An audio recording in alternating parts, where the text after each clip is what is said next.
Can you imagine being a farmer in East Africa, going out to your field, looking at your crops, thinking about how great it's going to be able to feed your family all year now, and looking and finding way in the distance a storm cloud coming, but this time it's of desert locusts? Stay tuned as I talk to Keith Cressman, who's a senior forecasting officer with the United Nations Food and Agriculture Program. He does a lot of work around early warning systems in helping farmers and communities prepare for and to respond to plagues like desert locusts. So stay tuned.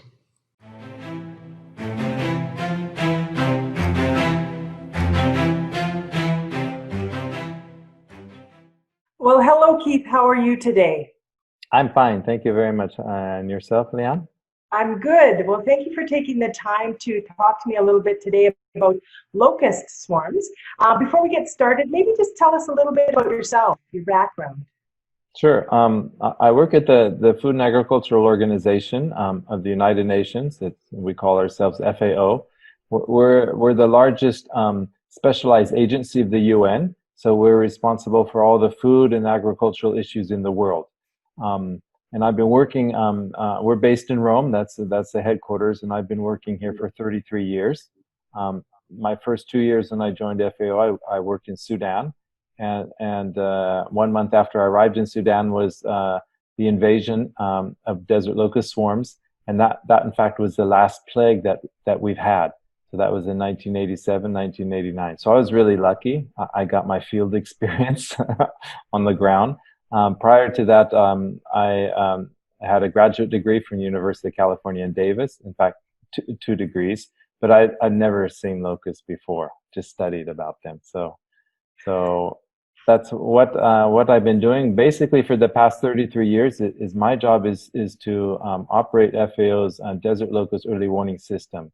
So this is a global system that keeps all of the countries that are affected by desert locusts informed of the situation, of developments, and then I do predictions and forecasts, kind of like a weather forecaster, but it's a locust forecaster. And the countries we work with, there's about 50 countries, so I forecast for each country.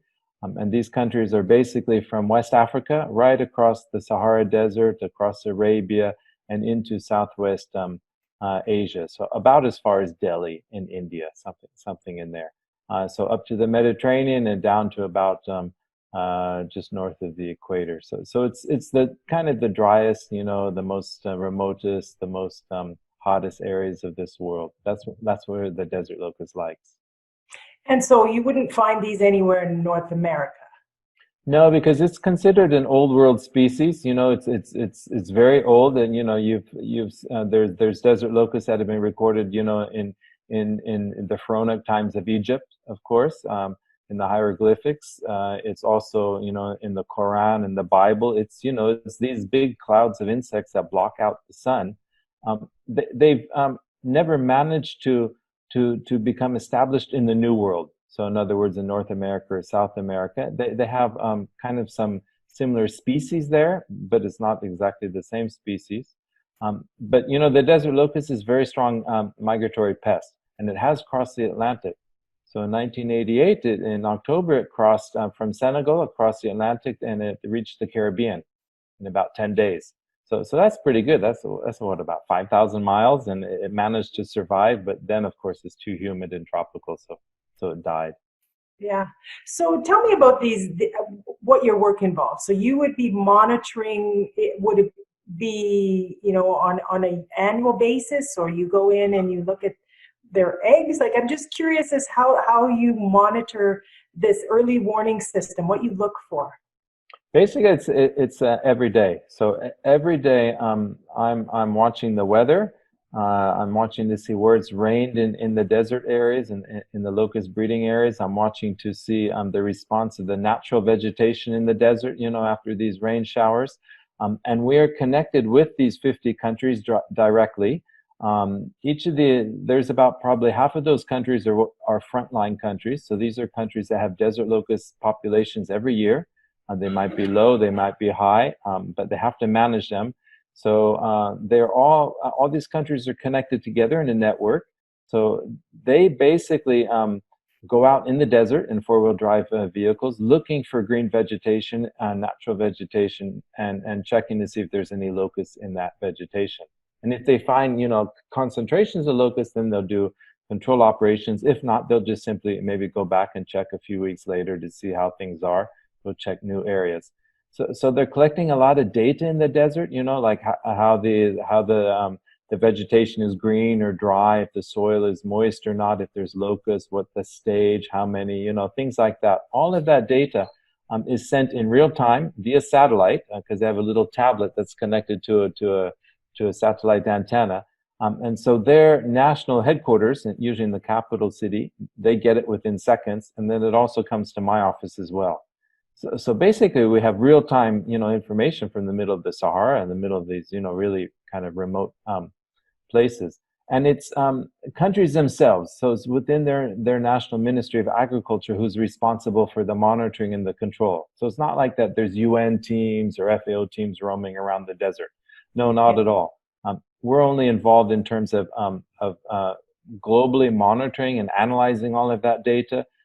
I use satellite imagery as well to detect rainfall and vegetation, also soil moisture. I use a geographical information system, which is just kind of a fancy computer system that's a mapping system with a database of all of this information. And our database is the oldest in the world for any migratory pest. It goes back to the 1930s. So this is a very, very old, well-established monitoring system. It was started by the British and the French during the colonial times, and then FAO took over it shortly after World War II. So right on the first day when we were established as an agency, one of our core mandates was to monitor the global locust situation, because when FAO was founded, it was right in the middle of a plague. So, people were a bit focused. So yeah. We've been providing this service to the member countries, and it's meant to be as early warning. So try to give the countries as much time in advance to prepare themselves for any type of locust invasion or any type of locust breeding, but also to help them kind of monitor these huge areas. I mean, some of these countries, are as big as, the Western U.S. or larger, and it's all desert. So, it's really hard to find locusts in those vast areas. So assuming I have an early warning system in place, you've told me there's a risk of these swarms coming in. What can I do to help prepare for what could be coming shortly? Sure. No, let me try to give you an example. Earlier this year, at the beginning of the year, we knew that there's a locust problem in East Africa. And I know just from my experience and from history that, when there's locusts in East Africa, swarms in around June time, that they can migrate from the Horn of Africa, so from northern Somalia across the Indian Ocean to India and Pakistan. So I know that. So for instance, in January, I went to India. I visited the federal government in Delhi. I went to the desert, visited the state governments as well, met with the people there, and explained to them of this threat. And so this was, 5 months of early warning, which is really unprecedented. Usually they might get a month or two, but this was 5 months. And I said, you're going to have a risk here of an invasion from East Africa, plus one from southern Iran. After the spring breeding. So all of this would come at the beginning of your summer, so around June or July. So you better prepare for this. And so, yeah, what can they do to prepare? Basically, they increased the number of teams, the number of people. They provided training to them. They bought new vehicles, new sprayers. They procured pesticides.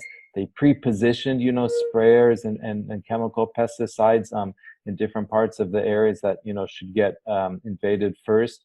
They started arranging aerial control contracts, with private companies in case, it's needed during this summer. So, all of these steps, they could take, kind of in a calm situation, before the panic sets in. And they could do it very systematic in a kind of in a really good way to take these anticipatory actions in advance. And so just can you describe, so if a locust swarm comes in. I mean, how big are they? I know they can consume a lot of vegetation in a very short period of time. Just can you describe the impact of what could happen? Sure. I mean, a locust swarm, it can be lots of different sizes. So it can be a small swarm, maybe like a square kilometer. It can be a large swarm of tens or maybe hundreds of square kilometers. I mean, for example, in early January in northern Kenya, there was one single swarm that was 60 kilometers long and 40 kilometers wide. That's just one massive insect. And if you think about it, a square kilometer of desert locust swarm has about 40 to 80 million insects. Each adult's about as big as your finger, and it eats its own weight in food in a single day. So it's about 2 grams or so. So if you do the maths, you get a lot of zeros, of course, but basically, a square kilometer of locust swarm will eat the same amount of food in one day as 35,000 people. So if you start kind of now, doing some comparisons, I live in Rome, for example. So, Rome's not a very big city. We're in Europe, everything's kind of condensed, right? It's not spread out like in Canada or the States. So this is a small city. So if there's a swarm that's the size of Rome, which means it's not really a big swarm, that swarm in one day would eat the same amount of food as everybody in Kenya. If we just do a comparison in the New World, okay, if a swarm the size of New York City, of Manhattan, would eat the same amount of food in one day as everybody in New York and California. Wow. So the potential threat, to affect livelihoods and food security, it's dramatic. Now, if you're a farmer, and there's a lot of smallholder farmers, in East Africa and most of all of these locust affected countries, and they're rain fed agriculture. So, they wait for the seasonal rains to come to, grow their crops. And so, you're a farmer kind of at the beginning of the rainy season, you see a cloud on the horizon, you're pretty happy, huh? You've just planted your crops and they're just coming out. They need that extra rain. But as that cloud comes towards you, you realize it's not a rain cloud. It's this cloud of something moving. And you've probably heard of these stories, from your grandparents, back in the 50s and 40s when they had plagues that would last for 12 or 14 consecutive years. And suddenly you realize that's exactly what they're talking about. This is a locust swarm. And, the swarm can come into your field in the morning. And by midday, it's eaten all of your field. And you've just got stubble left. And you have to think, that this field represents your entire livelihood for that year.